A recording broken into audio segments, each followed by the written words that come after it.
Hello, everyone, and welcome back to Can I Get a Witness Wednesday. This is Kenyatta, and today we are diving into something that we all deal with, and that's the gray areas of life. So let's talk about it. Gray areas are those ambiguous situations that don't come with a manual. When life isn't giving us a clear right or wrong answer. The one thing is for sure is that we end up growing through these moments. Sometimes these gray areas show up in our social or personal choices like lifestyle decisions or parenting approaches, where the rules are just not that clear. I can think of a few right off the top of my head, like whether to lease where you currently live or invest in buying a home. What about if you become restless on your job?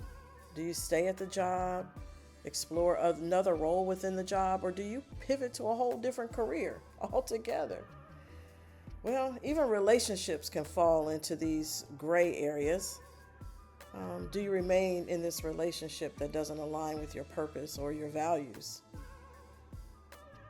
Well, we change and grow over time. We start to figure out who we really are.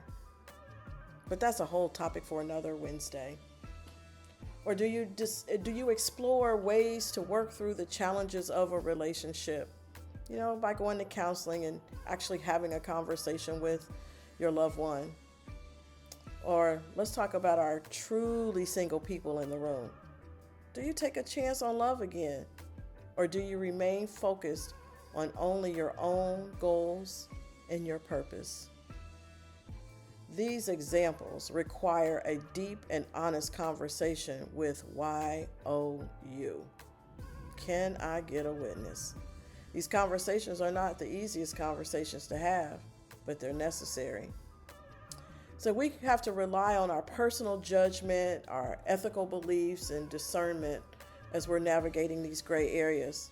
See, I depend upon my spiritual beliefs and my foundation for these answers. Like I don't try to go outside too much of that, other than having conversations with people, etc. But that's the core of who I am, and that's what I stand on.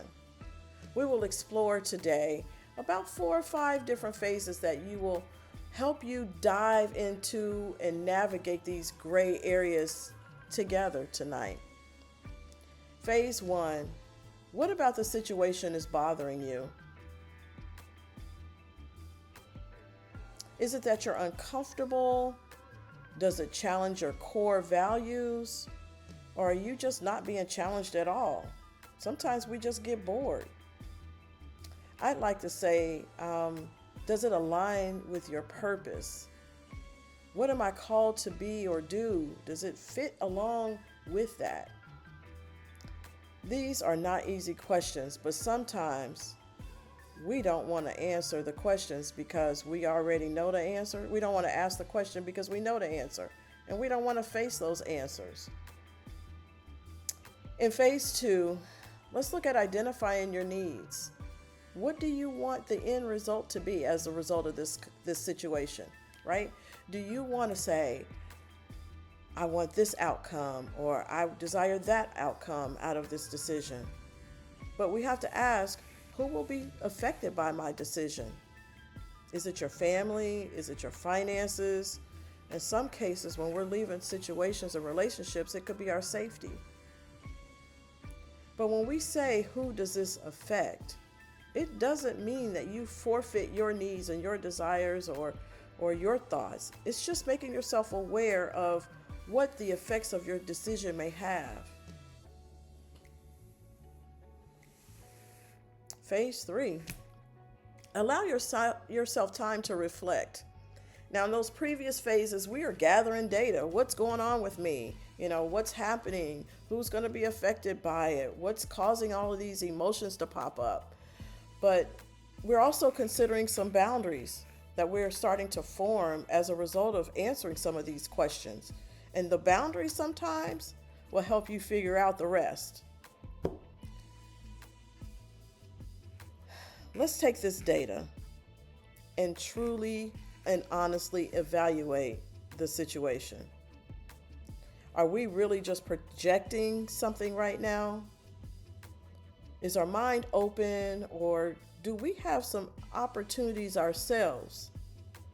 And when I think about these opportunities, and I'm saying, did this situation present itself because I didn't deal with something on my own, that I wasn't honest about how I felt at the time?